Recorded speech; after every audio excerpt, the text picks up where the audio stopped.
Hey, it's Les from the TV Dudes. This week, I was lucky enough to chat with actor Adrian Holmes. You might know him as Bradley from Letterkenny, or Frank Pike from Arrow, or maybe Nick Barron from the Canadian police series 19-2. But today we talk about his upcoming role in the new Netflix vampire series V-Wars, where he plays Michael Fane. It's a fun chat, and I think you'll enjoy.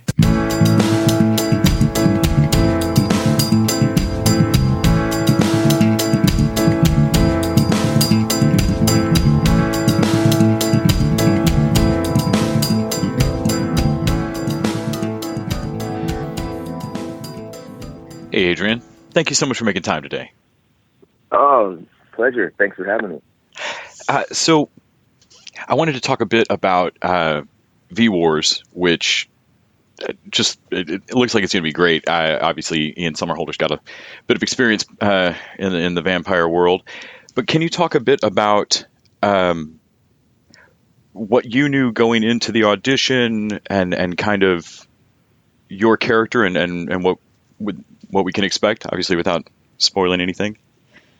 Yeah, absolutely. Well, I didn't know a lot about the books, or I wasn't familiar with the story prior. A friend of mine actually had an audition for the show, and I was helping him with his audition. And it wasn't until a few weeks later that I got the call for an audition as well, and then I started to really get invested in it. And I've always been attracted to the vampire genre, being Blade and, Bram Stoker's Dracula and The Lost Boys, the list goes on. They've always been fascinating. And so, and I really like this take on the story because it's a much more, it's like an evolution of our species, it's like the natural selection sort of virus that we've been exposed to that, turns us into these vampiric type creatures. And we're not like your, regular vampires that, can't walk around in the day and are affected by garlic and sunlight and, crosses and things like that. So we're just, we can walk around the day, we can do regular things, but we have to feed. Otherwise we die. So we have this urge that's uncontrollable, and we don't want to kill. We have no choice because it's the only way we can survive. So you're actually feeling for these, a lot more as well, which is really cool. Yeah, that's kind of what I had gathered from what I'd read about it. That kind of I didn't ask to be made into a vampire. What do you want me to do about it? Just die? Yeah, exactly. Because if I'm gathering right, you and Ian's lead characters, which you're playing Michael Fane, are friends that are then basically split by this disease. Is that right? Yeah, exactly. Like we're best friends. I'm like an uncle to his son, and we've grown up together. I'm a helicopter pilot, and he's a research scientist, and so whenever he needs help with anything, if I can, I'll give him rides in my helicopter, or do whatever I can to help him out because he's like a brother to me. Our bond is really tight, and then this virus is that divide between us. And he's doing everything he can to find a vaccine to save me and others as well. But he's actually, but because we're so close, he's really, really determined to find this cure so he can get his friend back. So he has to sit and watch his friend slowly descend into this, dark world, so to speak. You've done action. I'm certain that there's going to be action in V-Wars. Oh yeah. Arrow, Elysium, variety of movies. Can you talk a bit about? I know it's got to be taxing, but it's also got to be exhilarating. Have you had a most kind of fun day on set?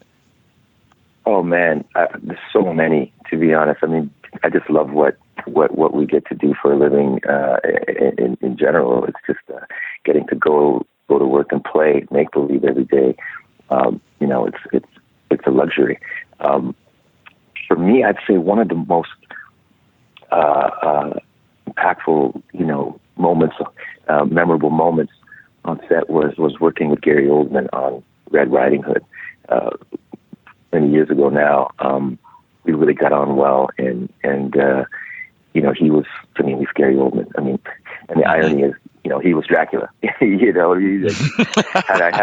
I known that I was going to be playing a vampire, I would have, picked his brain a little more. But no, he was so great and so generous and fun. And I learned so much as an actor just watching him, because pretty much all my scenes were with him. But it did get a little taxing because we were shooting in a soundstage and we were wearing these armored outfits that were quite warm at times. So whenever we got an opportunity to unzip and take those off, we would do that. But it was so much fun working opposite him, and I hope we get to do something again for sure. Has to be a bonding experience. Oh yeah. Can you talk a bit about? I'm sure as a lead on something like V-Wars or 19-2, that you've got to feel a little bit responsible for setting the tone on the set and making sure that you set up, the level of professionalism and the atmosphere that you want. Is there anything that you do as an actor or that you've picked up on over the years from other people that you feel like helps you establish that when you start a new project? I like to, first of all, do research. Like, for example, 19-2, playing a cop, you want to make sure that cops, when they're watching it, they believe what you're doing and that you're portraying an accurate depiction of their lives. And so, fortunately for us on 19-2, we had a lot of great training from the Montreal Police Department. We did ride-alongs. We did different simulation exercises. We did these boot camps where they would teach us, how to, use the gun properly, how to walk, what to look for, all those things. It's very, very important. And in every role, I try to find this to be realistic, and I look for things that I can just make this character, ways I can make the character pop and be different from me, but most importantly, just grounded, and I look for a certain mood and energy that that character is about, and what I feel, who I feel he is. But yeah, I think that definitely doing a lot of research and looking into the character, whether it's whatever profession your character is playing. I think it's your responsibility as an actor to go deep and do as much as you can, do as much work as you can early on, so that way when you get on set you can play, and then you're free to let yourself go and have fun. When it comes to something as intense as like the school shooting episode on 19-2, oh yeah, even though it's make believe, it's a day on set, it's your job and such, but are there things that you do to kind of tools down at the end of the day to set it aside on some roles like that? Yeah. In that particular day was a very intense day. It was long, very long. But we had such a great cast, and everybody was so present and available and supportive, that it just made it kind of, I wouldn't say effortless, but in a way, like we just flowed. We had a real nice chemistry with each other. And, when you don't have that, it definitely makes it more difficult. But we had such a great chemistry and a great flow which made the sequence work so well. But yeah, after doing, an intense scene like that, or any scene, for me, a good workout, just going to the gym and putting my headphones on, leaving myself with music, and working out, or even just catching up with some of my castmates. We'll go and we'll just have a drink and talk about the day, and just kind of brush it off that way. And sleep is also very important. Getting a good night's sleep is the best way to reset. And get yourself back to to get your clarity again, and just get back to factory settings. Yeah. And if I've got the order right, you got to come back and work with Jared again on Letterkenny. Just right after 19.2. I think Bradley is probably my favorite. I mean, I love Letterkenny. So when I saw this interview, I was like, yes, of course he's done other stuff. He's been on but Bradley, man, Bradley's the coolest. Thanks, man. We had a lot of fun. In terms of like what you'd mentioned earlier of finding that thing that pops for you, and kind of, not just grounds it in realism, but that kernel of what excites you.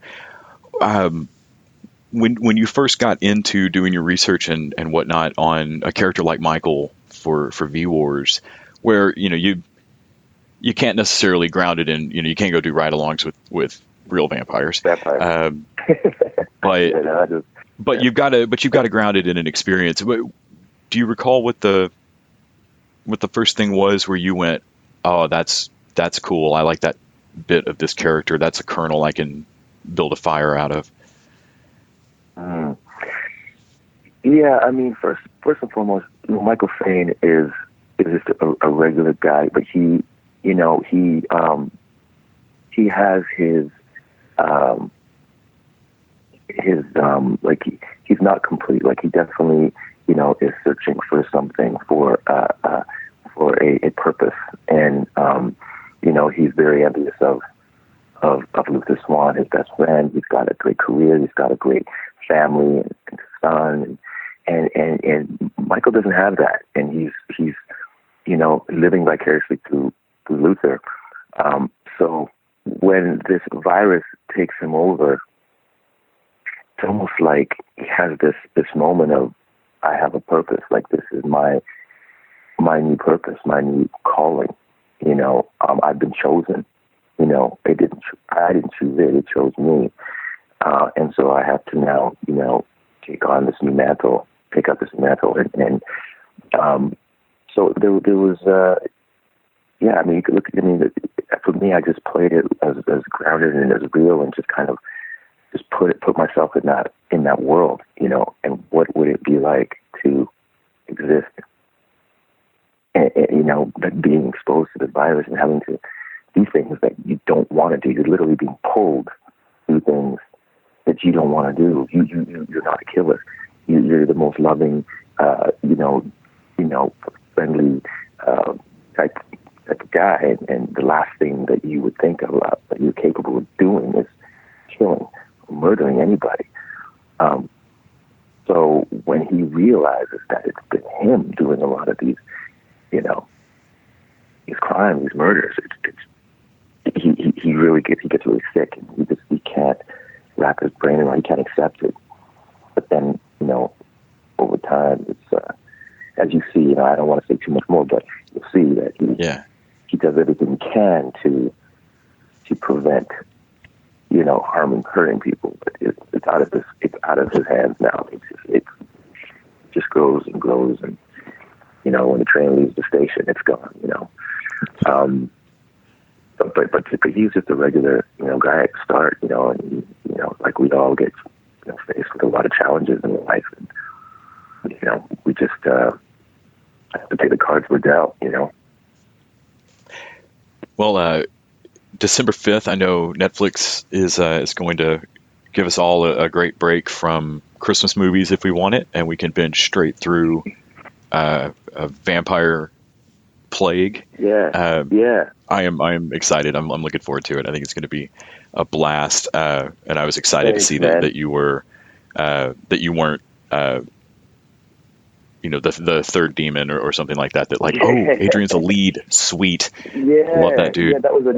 Thanks, man. That was a nice. It was nice for me too, and to get to work with Ian Somerhalder was great because he is an alumni to the vampire genre, and coming from the Vampire Diaries, so he was really supportive, and I got to pick his brain a little bit. It really helped me out, just finding the tone And, Yeah. The feel for this guy, yeah. But speaking of Christmas movies, I have one coming out December 1st, actually, called You Light Up My Christmas, with Kim Field. So that'll be out on Lifetime December 1st. Oh, cool. So it's going to be an interesting transition from the Christmas movie to I really shouldn't I shouldn't bag on Christmas movies ever, because I'm a sucker for them. The same way that every October I try to binge watch horror movies. It's a great month for it, and the same, December it's time to put on the cheeseball Christmas movie. Not cheeseball. It's time to put on the Christmas movies that are sappy and that I get made fun of for. yeah, exactly. You get to lose yourself in those films and get all into the Christmas spirit, and all that fun stuff. And it had to be a blast getting to work with Kim Fields too. Oh yeah, she was great. Yeah, very, very professional and fun, and Tootie from Packs of Life and Regine from Living Single. I grew up watching those shows, and we had great chemistry as well, and the whole cast, everybody was great. But she was a great leader. Well, I can't wait. It's going to be a fun December full of Adrian Holmes for everybody, and thank you so much for making time today, man. I really appreciate it. Oh, you're very welcome, man. Thanks for having me, and all the best to you. Yeah, you too. Have a great rest of your day. You too. Thanks a lot.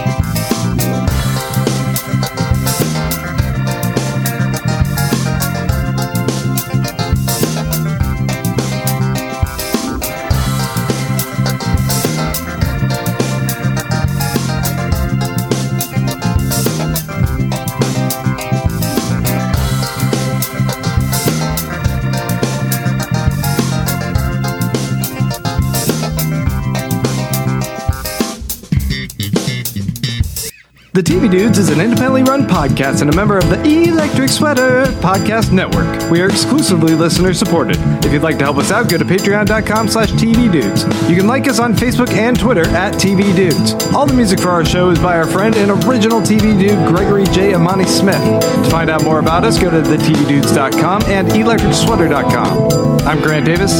Thanks for listening.